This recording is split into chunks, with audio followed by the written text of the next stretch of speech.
go. ඉතින් දැන් මේ අඹ කාලෙනේ. මට ඉස්සරහා ගෙදර ගහේ අඹ තියනවා දැකලා චට්නි එකක් හදන්න හිතුණා. රට යන්න ඉන්නේ යාළුවෙක් එහෙම ඉන්නවා නම් හදලා ග්ලාස් බොටල් එක දාලා දෙන්න. ඇත්තටම හරිම රසයි. අපි අඹ ටික අරගෙන හොඳට සෝදලා සුද්ධ කරගමු.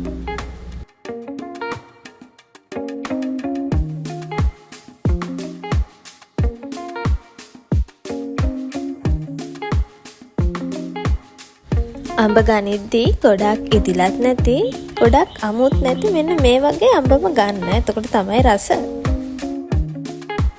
අඹ ටික ආයේ සෝදගෙන මම කපා ගන්න යන්නේ.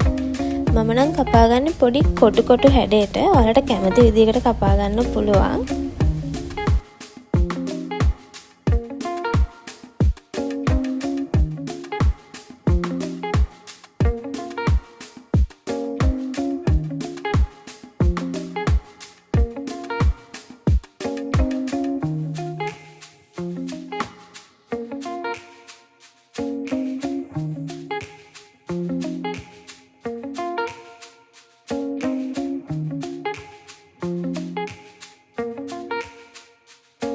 කපාගත්තු අඹ ටික මැටි ඇතුලියකට දාන්න.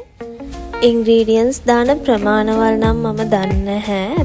මම ඔය අඹ ගෙඩි 5ට සීනි ග්‍රෑම් 200 150ක් වගේ තමයි දැම්මේ.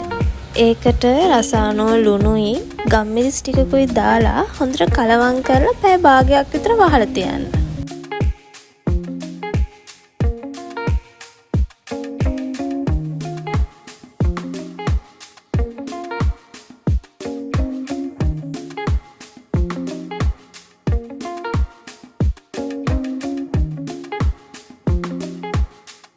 මේක දැන් පැත්තකින් වහලා තියලා අපි ඉතුරු ටික ලෑස්ති කරගමු.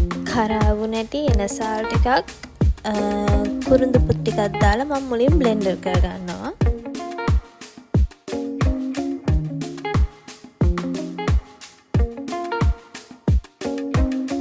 ඊට පස්සේ ඒකට සුදු ලුණු ටිකකුත් දාලා පේස්ට් එකක් එන විදිහට බ්ලෙන්ඩ් කරගන්න.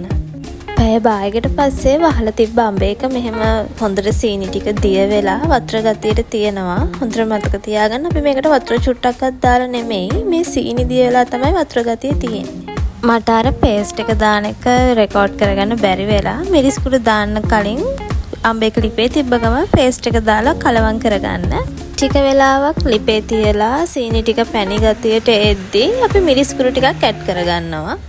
ඔයාලා සැරට කන්න ප්‍රමාණය අනුව මිරිස් දාගන්න. ඊට පස්සේ කැමති නම් විනාගිරි ටිකක් ඇඩ් කරගන්න. විනාගිරි ඇඩ් කරාම අපිට මේක මාස 6ක් විතර ෆ්‍රිජ් එකේ තියාගෙන කන්න පුළුවන්. මෙන්න මේ උකු ගතියනකම් මම ලිපේ තියලා තිබ්බා. ඊට පස්සේ ලිපෙන් බාලා හොඳට නිවුනට පස්සේ හොඳ පිරිසිදු වීදුරු බෝතල් වල දාලා ෆ්‍රිජ් එකේ තියලා ඔයාලට කන්න පුළුවන් මාස 6ක් විතර. ඉතින් ඇත්තටම මේක හරිම රසයි. අනිවාර්යෙන් try කරලා බලන්න. Thanks for watching. Subscribe කරගෙන යන්න. Bye.